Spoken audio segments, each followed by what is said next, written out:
We are asked to factorize. Now this one, the coefficient of x squared is greater than 1.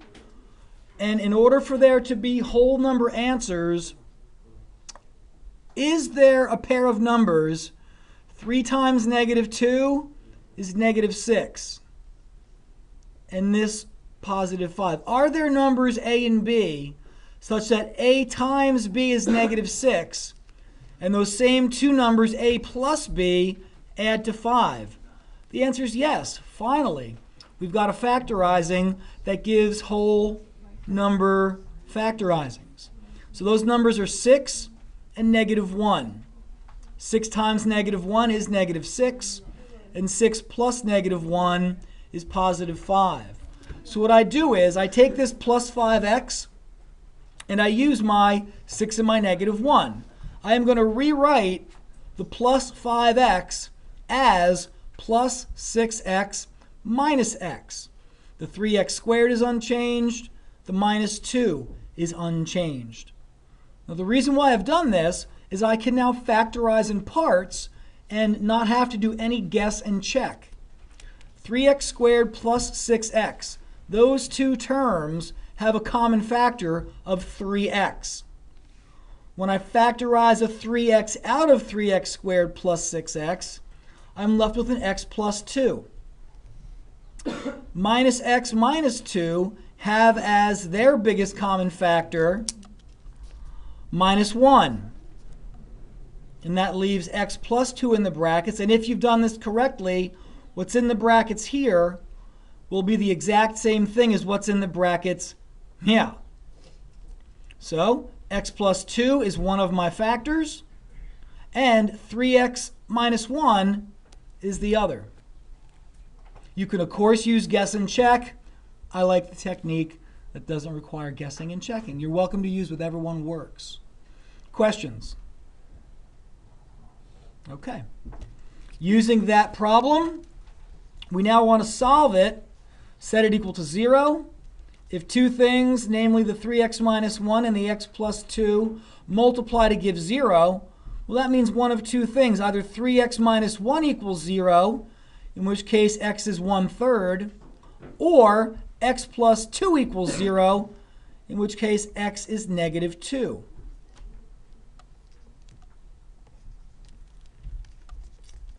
Next one, we want to simplify this quotient.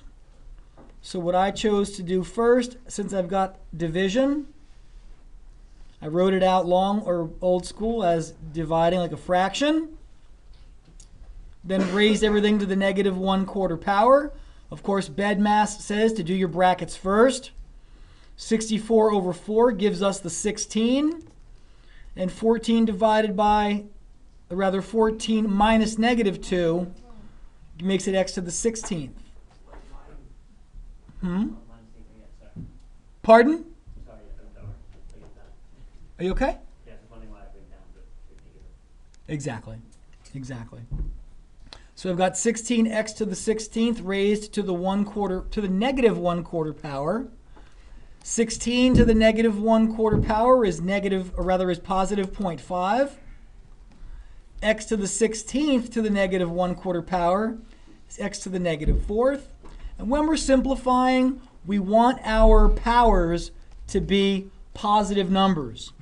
So I rewrote the 0.5 as 1/2, and x to the negative 4 power becomes x to the positive 4 power when it goes to the denominator. So 1 over 2x to the 4th is the simplification.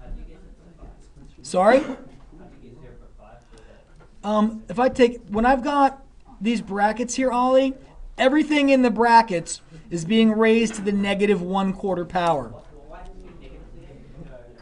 Oh, it's negative because it's negative here. Oh, you could do it on your calculator. 16 to the negative 1/4 power.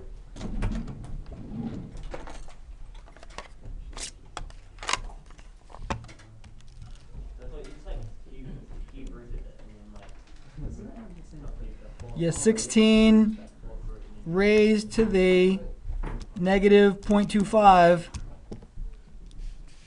There's where my 1/2 comes from. How does that work? I thought like how I like the fourth to the 1/4 would be like the fourth root of that number. I follow you. But then it's not. Well, this would be, 0.5 or 0.5. follow me here. I'm going to take my 16, I'm going to make it into 16 over 1. It's still to the negative 1/4 power. So this gives me 16 to the negative 1/4 over 1 to the negative 1/4. Are you okay with that? Yeah. Well, of course, if I want to make 1 to the negative 1/4 is going to be 1. 16 to the negative 1/4 will become 16 to the positive 1/4 when I move it to the denominator. And that 1 to the negative 1/4 is 1. So to make that negative power become positive, I move it to the denominator. And what is 16 to the 1/4 power? 2. Does that explain it? Yeah. Okay. No, this all is being recorded, so it's there for you to go back to listen to if you need to. Any other questions on that? Nathan? Why was the 2x to the power of 4 on the bottom? Here? Well, we are not only raising the 1/2 to the negative 4 power, but the x is being raised to the negative 4 power. So this is going to be, I'm going to change the 0.5 to 1/2. And right now this x to the negative 4 is in the numerator. But to make the x to the negative 4 become positive, when it goes to the denominator, it becomes positive 4. No, the x is the base. The base and the power are linked. So if you want that negative power to become positive, move it to the denominator, and that way, because the power is attached to the base. All right? We never come 16 powers. If you want to close the door, please do.